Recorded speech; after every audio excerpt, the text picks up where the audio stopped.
Well, it's good to see everyone's faces start to populate in. Welcome to Therapy Break, the November 20th edition. We are very excited to feature Emily Strabbing. Am I pronouncing that right? Strabbing? Okay. Yeah, that's beautiful. From New Mexico.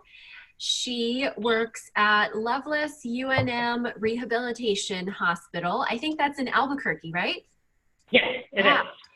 And she's a certified occupational therapy assistant, as well as a certified power moves therapist and a certified brain injury specialist. So a lot of background when it comes to Parkinson's and neurological disease. And today we are very excited to be, I think it's a very apropos topic. We're going to be talking about mindfulness and relaxation and kind of the impact of stress when you have Parkinson's, especially since that's what we're here for. So I kind of wanted to start. First, I'll mention a couple housekeeping items. So this is meant to be an interactive discussion. So please, chime in if you have a question. Just don't be shy. This is not one of those webinars where it's very one direction and you just have to zip it and listen to the lecturer. We really want you to be able to reflect, apply things to your life. If you have questions, come back and ask for clarifications, or maybe ask Emily, our experts, for some ways how to apply this to your life, your symptoms, your situation. And in order to do that, we will be giving you the ability to chime in yourself, so you can unmute. If you know you're in a noisy background, you can place yourself in mute. But then we are trying something this time where you will be able to unmute yourself and just click that bottom left mute button to turn on your microphone, and that way, we're hoping that the conversation just flows a little bit more instead of past times where you've had to wave at us and wait for us. So thank you to some of you for your feedback, so that we can really make this a true discussion instead of just sitting back. So to get things started, before we turn it over to Emily, I also wanted to say hi to Judy Reynolds Judy, she was about to run away. And Judy, if you could just kind of help us, you're going to be our, the guinea pig, the first person out there to kind of help show that this, really is one of those, it is an interactive discussion. So before Emily talks to us a little bit about mindfulness and relaxation and how it helps with stress, will you share with us, how does stress affect your Parkinson's symptoms? Do you notice a difference? Well, I'm probably not a good person for that because I don't feel stressed that often. But I'm one of those lucky people that hasn't gotten the depression and the anxiety and all that. Maybe I'm just in denial still after 5 years, I don't know. But I do notice if I'm in a situation where I'm being called on, like now, to speak or something, I will start tremoring a little more. And boy, it just, I don't know if you all can hear that, but it's pouring so loud, I can hear it out there.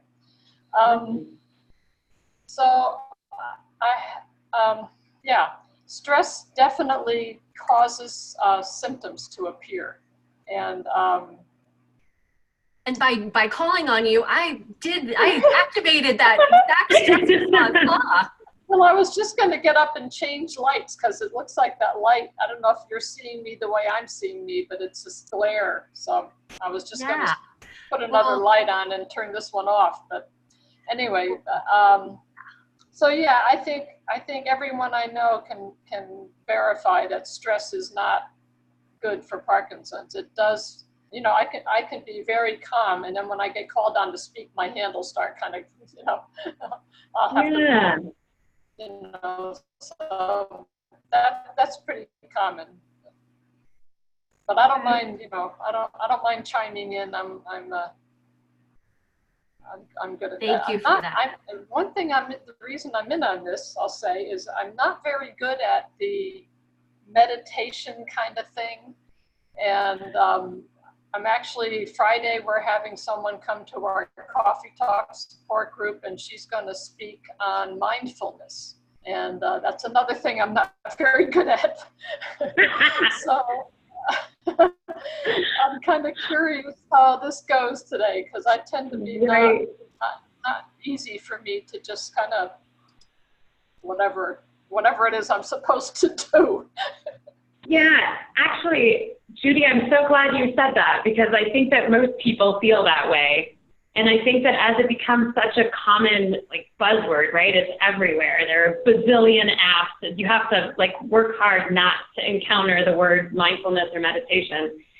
It not only feels like something that maybe we're not good at or we don't know how to do, but also sometimes it feels like something we should be good at or we should want to do or want to be good at.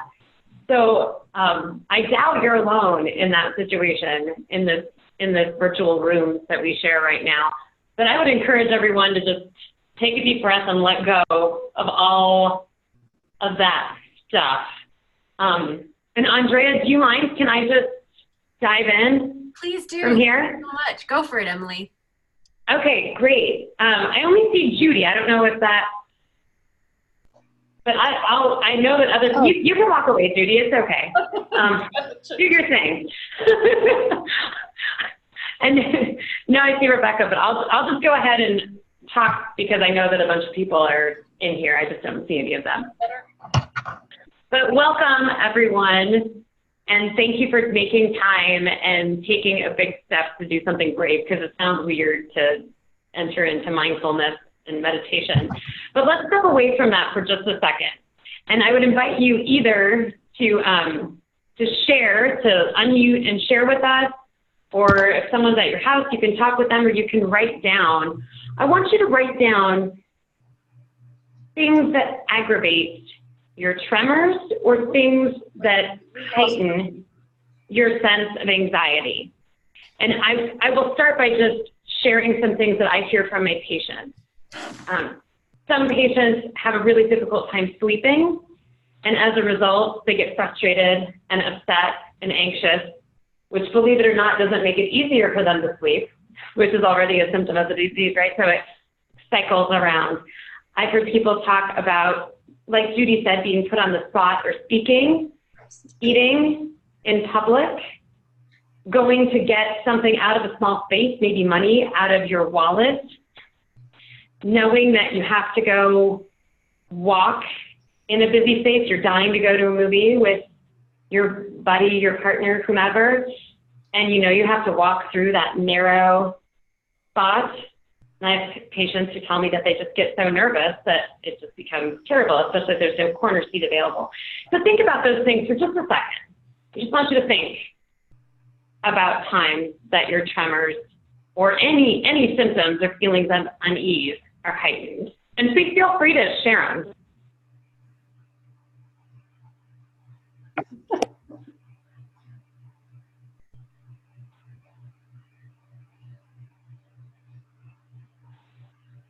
Dyskinesia? Yeah, absolutely. Are there certain times of day that make it worse, or certain situations that seem to make it more pronounced for you? Well, any situation where I particularly don't want to have it. So not very often, in other words. Yikes. Okay. Okay, that's a good one. Dyskinesia, which is especially when you need to get something, right? Or you need to get something in front of other people. Pick something up or pass something to someone. Or how about anyone else? Someone wrote to me in the chat bar and they said, for whatever reason, whenever I have to get on a plane, I freeze, and that sure makes me never want to travel ever again. Yeah, that's not fun, is it? I had a patient who was sharing a similar experience. And for him, it was, he had been jostled around before. Someone brushed him and he lost his balance and fell. And now he's been given orders not to travel walking, and he walks beautifully. He's been given orders now to always be in a wheelchair when he travels, which makes it uncomfortable for him. So I get that. So the idea behind all this mindfulness stuff is that we know, I should actually start, let me back up just a second. I'm a power moves therapist, which means I've drunk the Kool-Aid. I believe in the power of exercise as medicine, along with the other actual medications that you need. So I need to preface this by saying, don't stop moving, don't stop exercising. Finding techniques to calm yourself, so to speak, are good, but they don't replace any of that. So let me start by saying that. A variety of studies have been done with people with all kinds of disease processes, but specifically with Parkinson's disease recently, that show changes in the gray matter, those are the bundles of nerves in MRIs, following 8 weeks of a mindfulness program. Studies have also been done that show not just with quote-unquote mindfulness, but people who regularly use relaxation techniques find that their symptoms decreased. Decreasing non-motor symptoms like anxiety, some people are able to sleep better, and also decreased tremors and other physical symptoms. So there is evidence, a growing body of evidence that shows that there are other ways to help kind of rein in some of the uncontrollable symptoms that people experience. So what does all of it mean, right, in terms of this mindfulness thing? Number one, it doesn't mean you have to go to a dark cave somewhere. You don't need to get a fancy cushion. You don't need to light candles. You don't need to turn off the lights. You don't need to play trippy music or I don't know what other, we all have all kinds of ideas in our mind about what it is. The idea of mindfulness is practicing being aware of where your mind goes and developing the ability to bring your mind where you want it to be. So, for example, sometimes I'm a parent and my kids are young, and when they were younger, I would be doing something and my mind would stop focusing on my child and I would start thinking about what was next, or did I turn off the lights, or did I pay the bills, or blah, blah, blah, blah, blah, blah, blah, blah, blah, blah. And then I was missing whatever it was that was going on, right? So the idea behind mindfulness is that we harness the ability to become aware of what's going on in our brain and then to take control of our thoughts a little bit. So let's practice that for a sec. I'd like you to, I invite you to close your eyes. If you prefer not to, you're welcome to keep them open. And take a few minutes to just breathe in through your nose and out through your mouth. In through your nose, out through your mouth.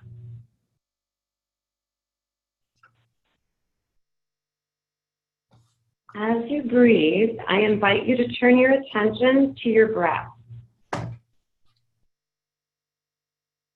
So do you notice your breath kind of tickling your nose hairs? Maybe you feel your breath more in your belly. Perhaps you feel it in your throat or up above in your soft palate. Just notice. You may also notice that you're thinking of your breath and you're feeling your breath, and then your mind goes to what's for dinner, or you start to think about the shoes you want to buy tomorrow, or if so-and-so is going to call. And as those thoughts ring through your head, just gently bring your mind back to your breath. Nice and easy.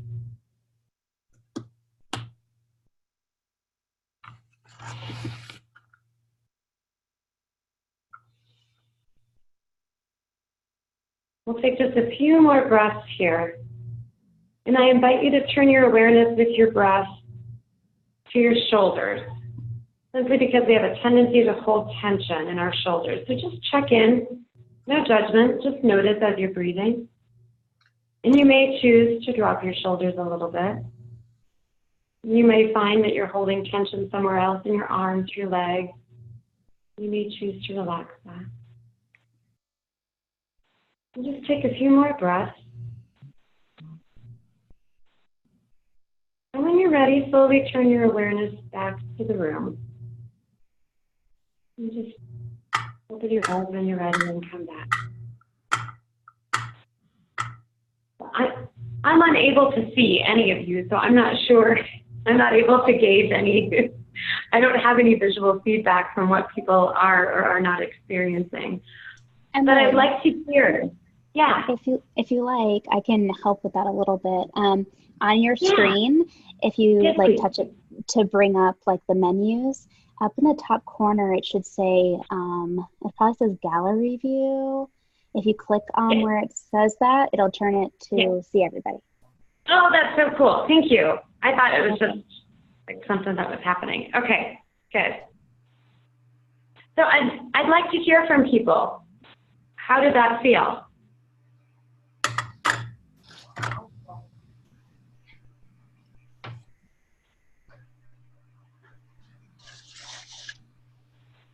Judy or Roy or Lana?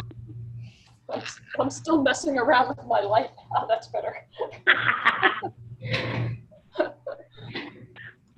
Okay, that's my light was glaring so much it was driving me crazy. So I wasn't doing very good meditating.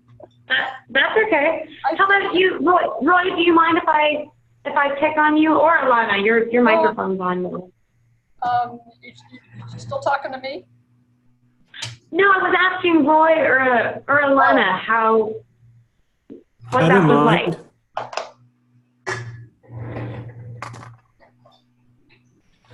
What was I don't that? mind.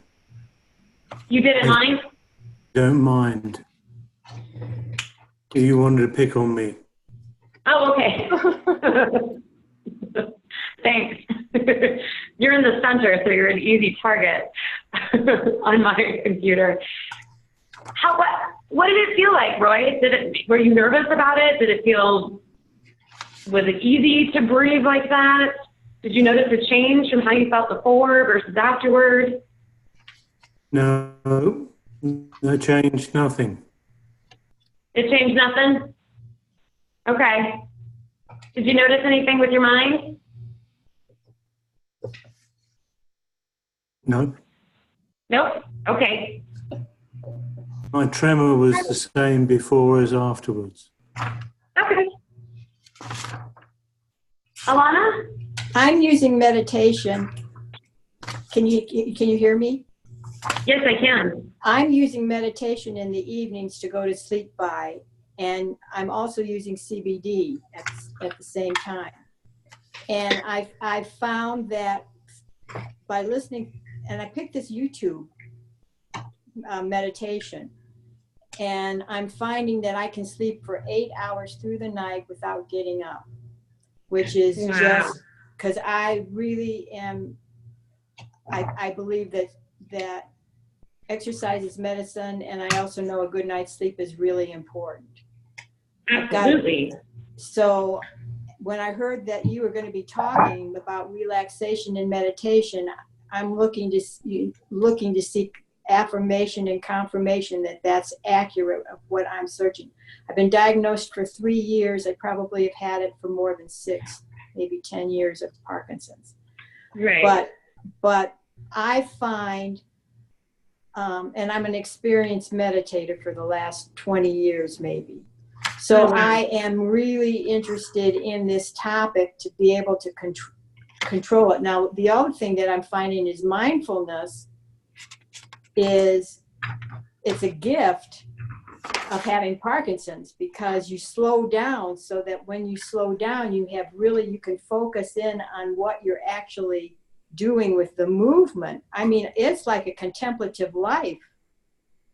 So interesting perspective. So it's I'm just finding that I think it's going to be a fruitful way for me anyway in the future. So I'm wanting to see what I can actually find or discover new things that I didn't know about. So I'm very interested in it, Emily. Good for you. Good for you. It is, so it's something that we call a practice, which means that it doesn't, you know, it's not like when you're thirsty and you take a drink and now you're not thirsty. It takes time to train yourself to utilize it, first of all, and also to be comfortable doing it. But I kind of want to not focus too much on doing it right or doing it wrong or getting a result, but actually I'd like to go through a practice in just a moment to give you all an opportunity to experience another style of mindfulness and meditation. Has anyone ever done a progressive relaxation? I have. You an hour and a half. Holy smokes. I found it on the YouTube channel. That's crazy. So I'll share just a little story. My father taught me when I was a little girl and I had trouble getting to sleep to tense muscles of my body and release them, and tense them and release them, working little bit by bit. And it helps me fall asleep. And my children have totally rejected it until I told them that I was doing this. And when they knew that I was doing a video, they begged me to guide them in a meditation last night. And they found it to be really relaxing. So I'd like to do not an hour and a half long version. I'd like to do maybe more like I can even set a timer, like a 15-minute version of progressive relaxation. So are you guys okay with that? I realize this is a deviation from your normal format. I'm not going to give you a bunch of like numbers and stats. Rebecca will link an article at the end of our time together that shares, that gives results of some of the research that has been done. And if you're interested in more of the research aspect, I encourage you you can even just Google meditation and Parkinson's disease, and there are plenty of free articles through the National Institute of Health that provide some good data. But the data doesn't really do anything for us if we don't use what it's testing, right? So I'd like to take this opportunity to do a breathing exercise. So go ahead and get comfy, whatever that means for you. If you want to lay down, you can lay down. If you're happy sitting, you can sit. You can have your feet on the floor. They can be up on a chair. Whatever works for you is my suggestion for our purposes right now. And I would encourage you to close your eyes. And I'll go ahead and close my eyes, although it's hard for me to close my eyes and talk at the same time, but I will. So go ahead and close your eyes. And just take a few breaths.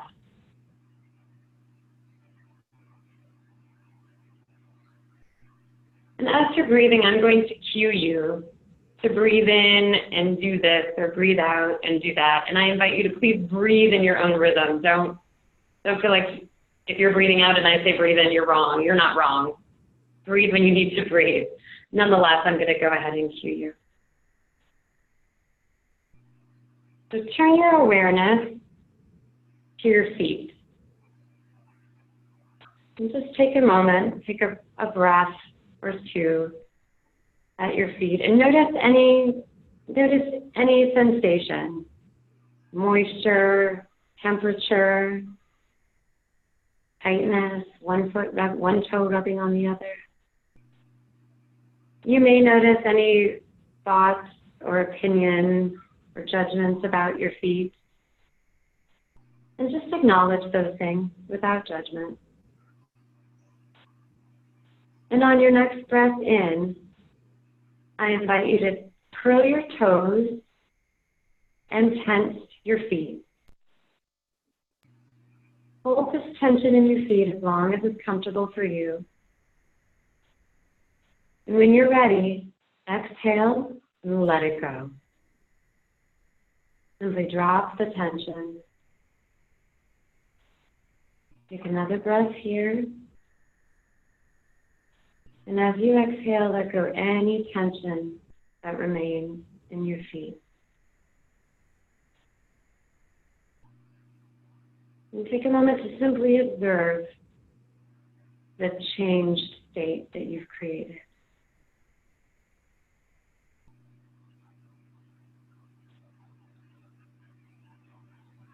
And when you're ready, I invite you to turn your attention to your ankles and your calves. Again, simply observing any sensation, any physical feeling, thought, or emotion that may come up without judgment. And on your next breath in, I invite you to tense up and tighten your ankles and your calves. Hold that tension for as long as it's comfortable, observing the tightness and hardness and stiffness. And when you're ready, exhale and let it go. Take another breath here. And as you exhale, let go of any tension that remains in your ankles and calves.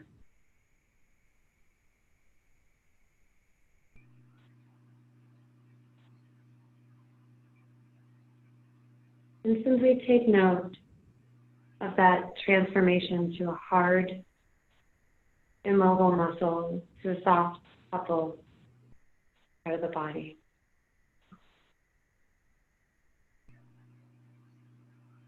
And turn your awareness now to your knees. Again, simply taking a moment to be aware. An important part of our body that helps us move through the world, also sometimes brings us discomfort and achiness.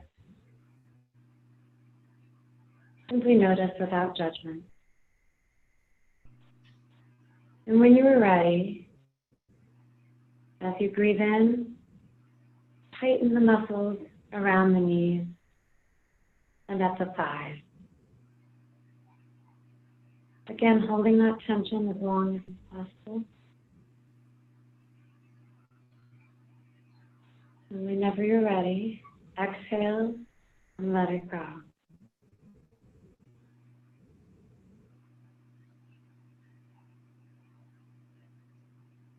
Take another breath here. And as you exhale, release any tension that remains around your knees and your thighs.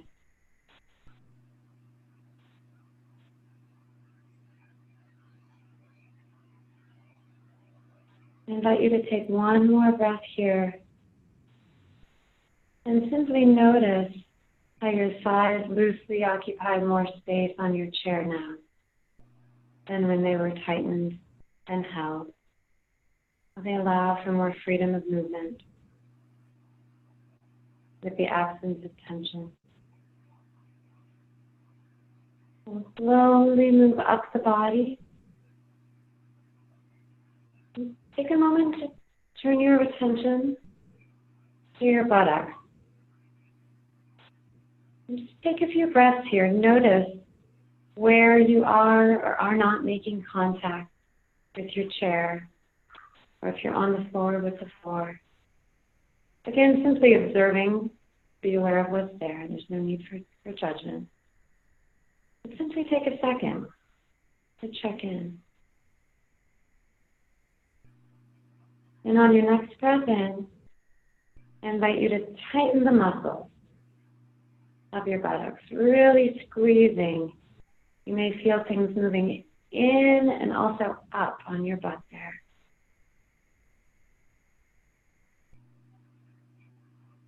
Hold that tension as long as you like.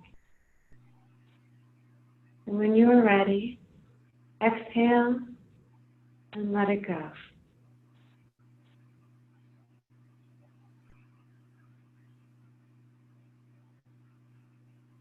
Take another breath here. And as you exhale, release any tension that remains. Again, simply being aware if you have a tendency to squeeze or tighten this part of the body.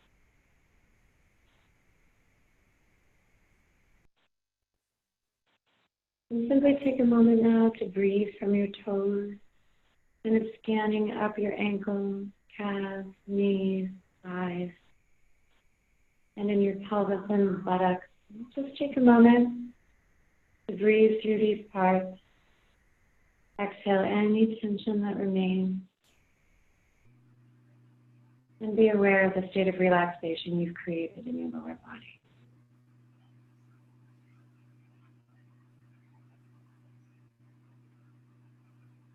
Let's slowly move up to the abdomen. But just turn your attention to your belly. And take a few breaths here to really take note of any sensation. If perhaps you're hungry, there might be some gurgling. Maybe there are thoughts about your belly or digestion that come up. Just be aware of what you sense physically, mentally, and emotionally. And on your next breath in, I invite you to tighten these muscles. Squeezing in, you may even feel yourself squeezing down and even up at the same time towards the belly button. Being sure to isolate these muscles and not create tension elsewhere in the body as much as possible. And when you're ready on your next breath, exhale and let it go. Drop that tension. Take another breath here. Let go of any tension that you may still be holding on to in your belly.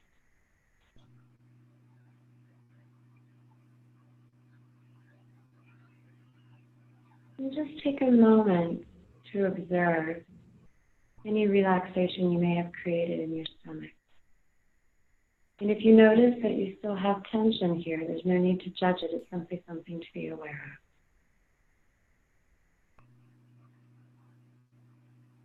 of. And we'll continue moving up through the trunk. And I invite you to just take a moment to become aware of your ribs and your chest. This part of the body that holds the lungs and the heart.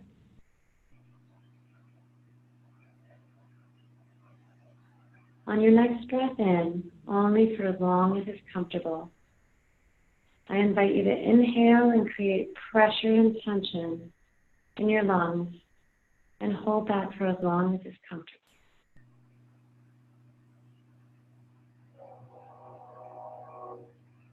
And in your own time, whenever you're ready, exhale and let it go.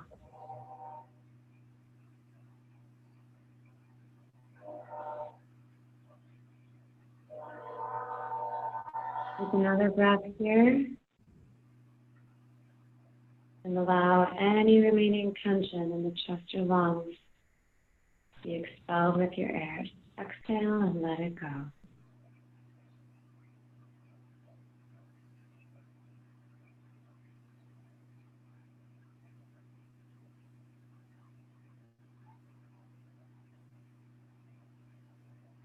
When you're ready,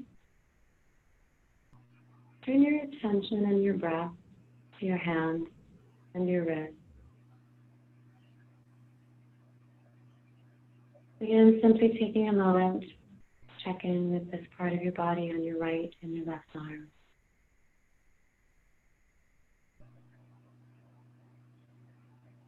Any thoughts or ideas or fears or expectations that come to mind, allow them to just float away for now and simply observe without judgment. And when you are ready, on your next breath in, as you inhale, curl your fingers, create a tense fist in both hands. Feel the tension from the fingertips all the way through the palm into the wrist. holding as long as is comfortable. And whenever you're ready, simply drop that tension as you breathe out.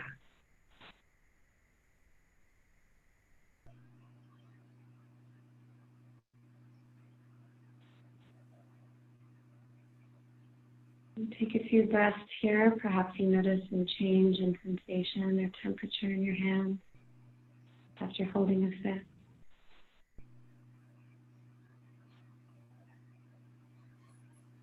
And breathe out any tension that may remain in your hands, wrists, or fingers.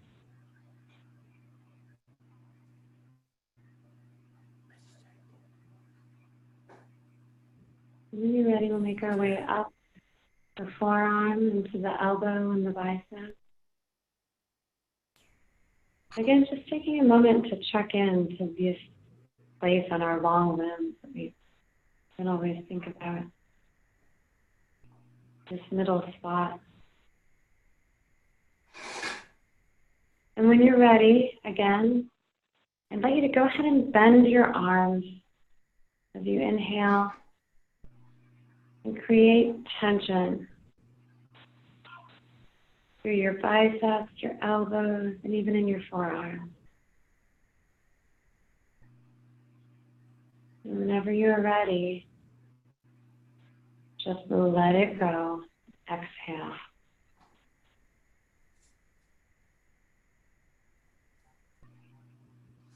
Take another breath to push out any tension that remains in the arms.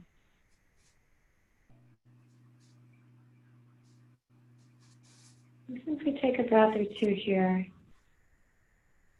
to be aware of what you might be experiencing right now in your arms, your wrists, and your hands.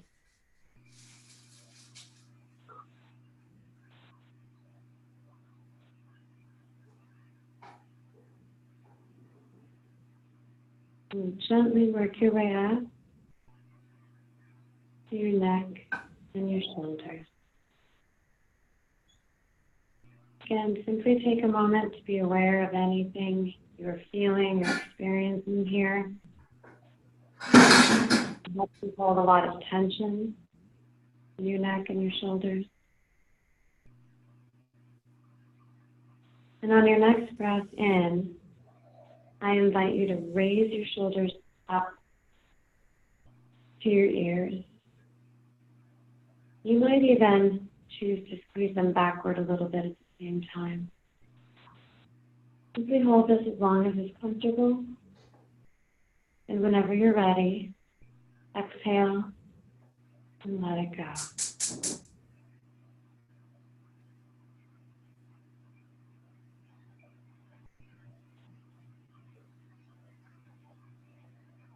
Take another breath here.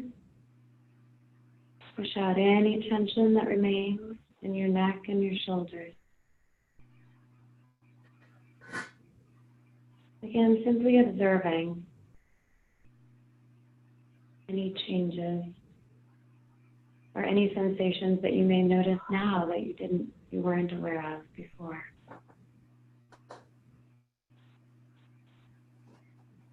And finally, I invite you to turn your awareness to your face. Take a moment, take a few breaths here to check in with all of these muscles that facilitate verbal and nonverbal communication. All of these muscles that allow us to feed and nourish ourselves, to experience the world, and communicate with others. Just take a moment to observe any tension, thoughts, or feelings. And when you're ready, I invite you to inhale and scrunch up your face.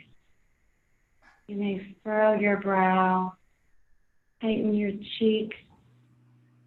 You may choose to purse your lips. I invite you to create as much tension in your face as you're comfortable with. Really, really squeeze and hold. Activate those muscles. And when you're ready, exhale and let it go.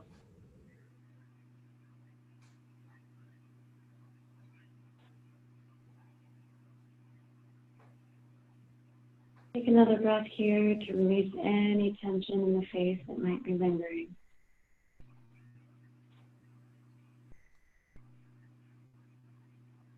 And I invite you to take note of any sensations that you may feel now, any places where perhaps you didn't realize you were holding tension, or muscles you weren't aware that they even existed. Take note.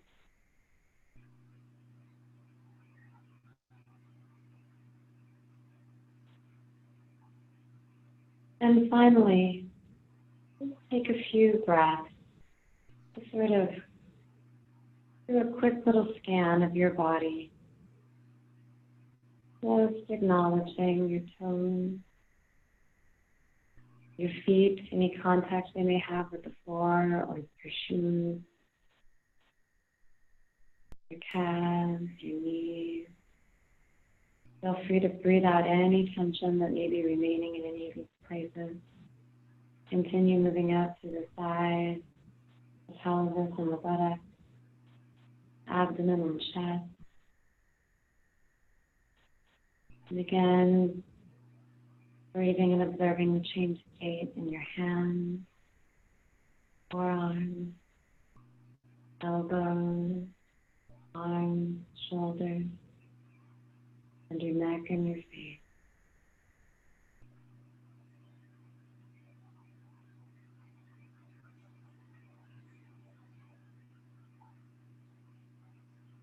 And take a few breaths to simply enjoy the stillness.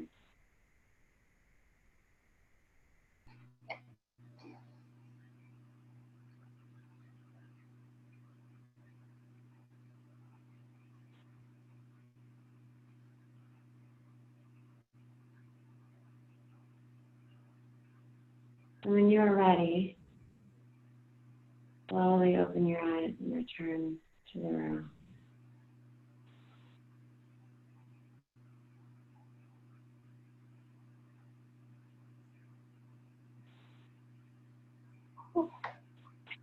You can't do that. I feel so much more relaxed, Emily, but I don't think I would ever carve the time out of my day to do that. And, you know, like if you weren't here leading me. Right. So I usually tell my patients, you know, when they're about to do something that makes them nervous, to just go lay down for a half an hour. And then, no, I'm just kidding. The thing I like about this practice is that you can choose a particular part of the body that works for you. You're always in your body, no matter what. No matter how you experience your body, you're always in your body. So if you are sitting, let's say, at a restaurant or at a friend's house, and your medication's wearing off and you're getting anxious and upset, your butt is a great place to start, because you are very much in touch with your butt when you're sitting, right? So you can take a moment, and nobody has to know. I know, right? Do it right now. Squeeze your butt. Nobody has to know. Nobody has to know that your mind is taking a break from wherever it's going, and you can tune out from whatever it is that's happening for a moment to ground yourself in the present. Because we spend a lot of time and we create a lot of stress by our mind going other places. So what I tend to recommend to people is that it is useful to have a meditation practice that is a regular practice that takes place at a particular time, that lasts for, you know, anywhere from 5 to 45 minutes. Some people meditate for hours. That is certainly beneficial, but that's not very realistic for most of us. You can certainly get the benefit of taking the mind from a place of wandering and worry to a place of grounding in the present moment. you simply have to become accustomed to doing so. Does that make sense? So for me, when I get frustrated, I work full time and I have two awesome, energetic kids. And it's a constant battle, right? Like, please put on your shoes, please do. and when I start to, my mind starts to kind of go out of control and I get ready, I'm on the verge of losing my patience, I'm able to kind of bring myself back to the present. I have a tendency to go to my arms because that's where I feel a lot of tension. And it's not a magic wand. It doesn't suddenly make my external world any different. It doesn't change who I am, but it changes my ability. It's like a timeout. It changes my ability to come back to the present moment. So my suggestion is to play around. And this is only one kind of practice, right? I like this because it's very concrete. It's not, the breath can be concrete too, but the physical body is very tangible. It's something we can really sink into. And Emily, can I ask, because I think the word mindfulness, like you said, it's a buzzword, but can you explain like why it's called, like I know it's like making, you're being mindful of somewhere else in your body, but could you explain why it's called that and what that actually means? Actually, I'm gonna also let Alana has a lot more years of practice under her belt than I do. I want to be very clear that I have personal training as just a regular human being, not a therapist in meditation, but I want to be very clear that I'm not a meditation teacher. My training is to be able to use these techniques within my scope of practice to help people manage symptoms and struggles of various disease processes. So I just want to make that very clear. So you bring up a great point. Mindfulness, and Alana, I invite you to chime in anytime you'd like. It's about being aware and present in what is happening in a given moment. And we miss a lot of moments all the time. We miss things. Someone might walk by us and we may not see them because our mind is somewhere else, or we're here, or we're wherever. To that end, I mentioned these studies that monitored people who have Parkinson's disease. They had a control group who did nothing, and then a group who did an 8-week mindfulness-based stress reduction course. With that specific study, because there are multiple studies, but that particular study, they found that that gray matter, nerve bundles, that there was an increase at the end of the 8 weeks and no change in the control group. They found a decrease in motor and non-motor symptoms, an increase in self-awareness, all these great positive changes. And there was one change that they didn't anticipate. They found an increase in people's reports of pain level. Any idea why that might be? Nope. Because in this practice, people became increasingly self-aware. So there was almost, as an unintended, I think for the purposes of this study, as an unintended secondary outcome, there was almost a hyper-awareness of the physical body. So while there were all of these positive changes in terms of decreased physical symptoms and decreased non-motor symptoms, stress, anxiety, etc., there was also a slight increase in their perceived pain, most likely because they became more attentive to what was going on in their bodies. The other thing that I want to add, Emily, is Please. You talked about mindfulness being aware, but it's really observing. It's kind of, you're watching everything, and you're in a non-judgmental,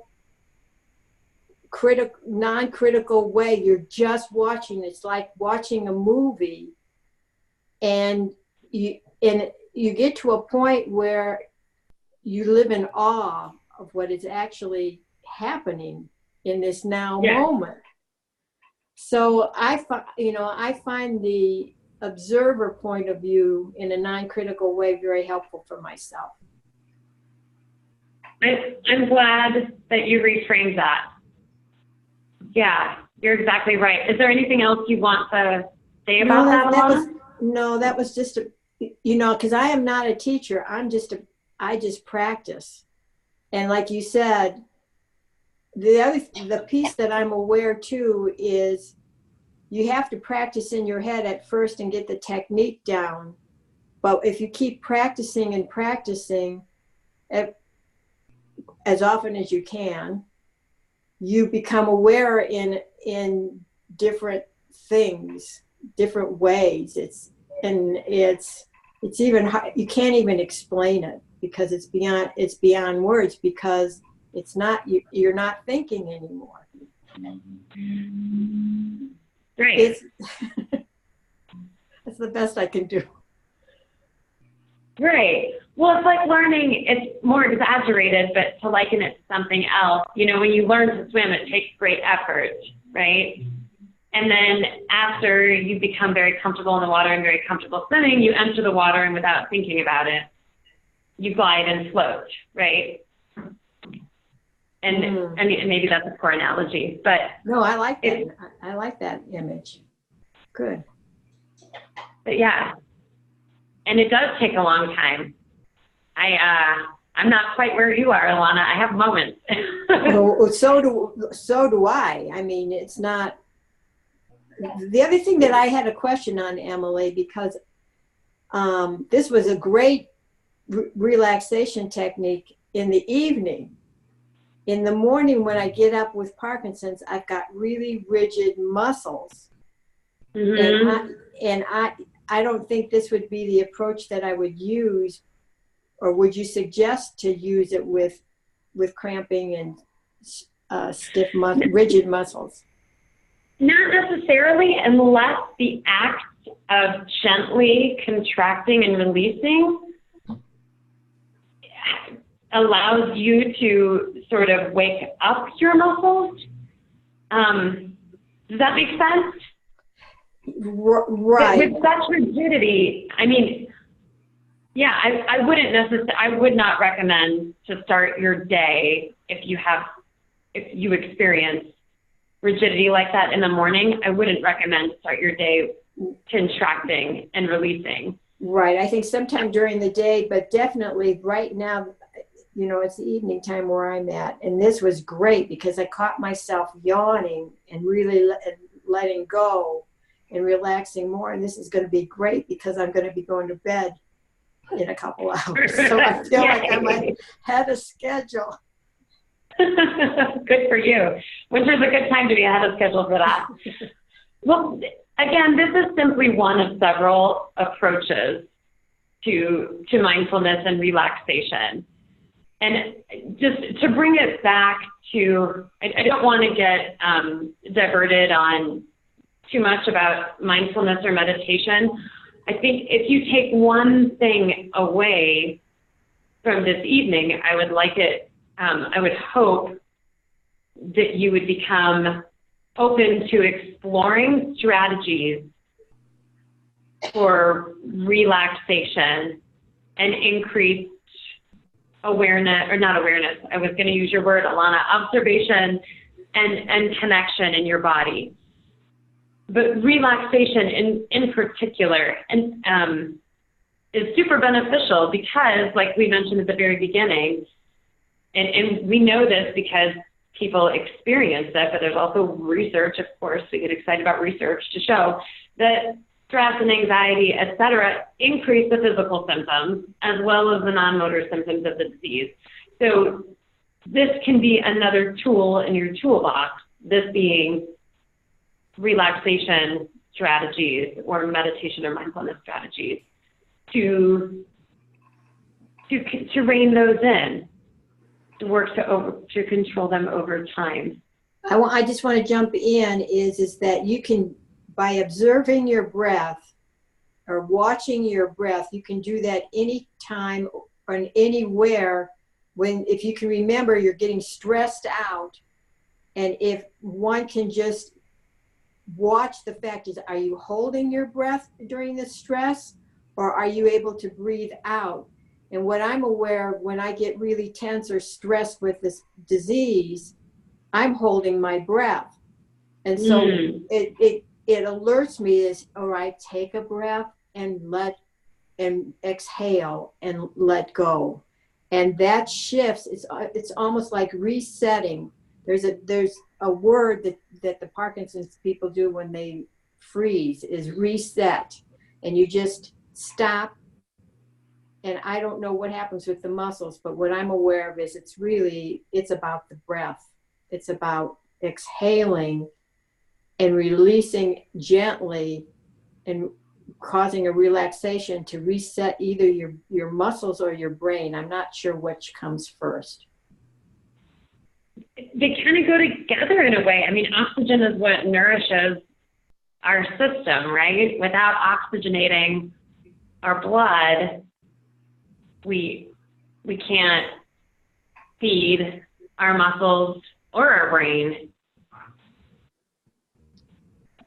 So I think yeah, I'm getting more alert in that area, because again, with some of these YouTube meditations that they're talking about, is they're saying taking several deep breaths before we even get started, which to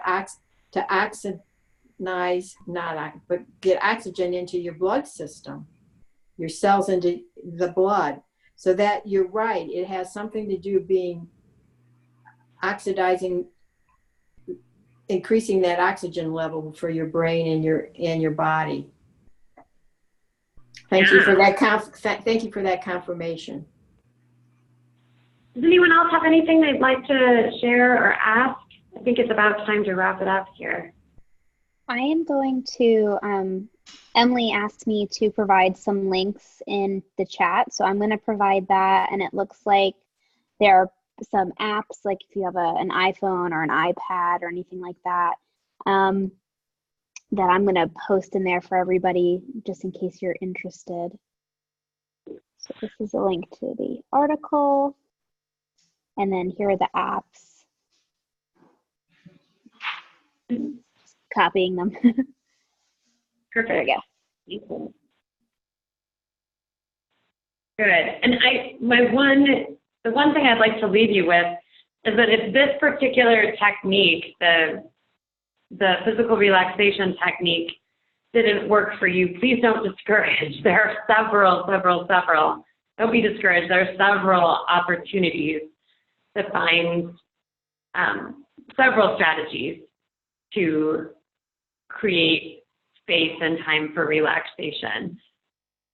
And starting with the breath is a great way. So I would encourage you to, if nothing else, hopefully now you might be open or more increasingly open to the possibility of exploring such things. I think so. I think I love that we actually did a mini 15 minutes. And like I chimed in, it's just very counterintuitive to me that when I have so much to do and I am stressed out, that the last thing that runs through my mind is stop, slow down. To me, I'm like, oh, I do not have 15 minutes to do that. But I really do feel a lot more, balanced and relaxed. And I think my shoulders dropped by 6 inches. So Right. I don't, when you tuned in, was I like this? I mean, I feel much more elongated. So thank you, Emily. And if everyone saw the things that Rebecca put in the chat, and like Alana said, I mean, it sounds like you've just kind of been perusing YouTube resources. And I think also, like Emily said, it's not one size fits all. There's going to be some things that work for some people and some things that don't. for others. So I don't know, at the beginning, Judy, you said, I'm a bad meditator, or what do you think? Like, has this maybe given you, I don't know, a refresh, motivation to maybe try again or try a different flavor? I never give up trying. I do agree with Alana. My biggest problem is in the morning. My muscles are tight when I get up. So maybe some of these breathing and relaxing, maybe that might help a little with that.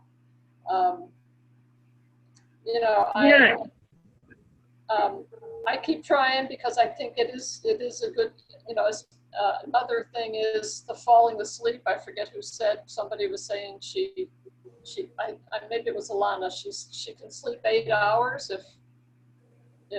so I would do anything to sleep 8 hours straight. So if meditating before bedtime would do that, then I'm willing to keep trying. So. Yeah, just a word about that morning rigidity too.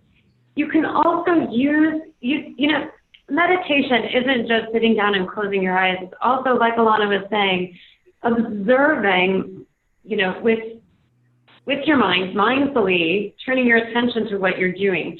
So perhaps instead of tensing and releasing muscles, you might consider some gentle shoulder rolls before you get out of bed. And perhaps I do a series of movements through that are part of the Power Movement program. But if you're all familiar with any yoga positions, I don't know do you know there's one in yoga where you kind of turn your legs one way and you turn your body another, and you sort of smush back and forth, and you get your spine twisting? Little stuff, little gentle, even micro movement, even teeny tiny stuff to wake up the body before you even go into a seated position. And really, really, really, really mindfully using your breath with that may help. I'm not saying it's going to zap you out of bed and get you skipping to the shower, but it may help kind of calm and center your system a little bit to ease into movement. Something to play with. Yeah, I do some yoga, and I also do the power classes. So. Oh, great! So the power up move when you're on your back. Mostly, I do the power. What's it called? Power moves, and I do like the circuit training one. There are some power moves that are done on your flat on your back. Yeah, we do. That might be good to try in the morning. The ab and back stuff. Yeah. One she has us doing is to lay on our back with our knees up, I guess, to our chest, and then let our legs go. Let our legs go one way and the upper body go the other way. Yep.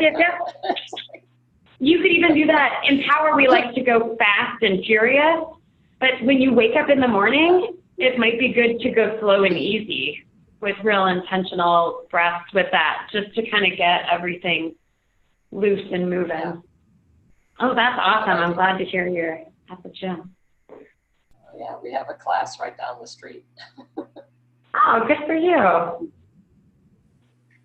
Well, thank you again, Emily, and thank you everyone for joining. Alana, I aspire to be like you, 20 years. Seriously. Practitioner.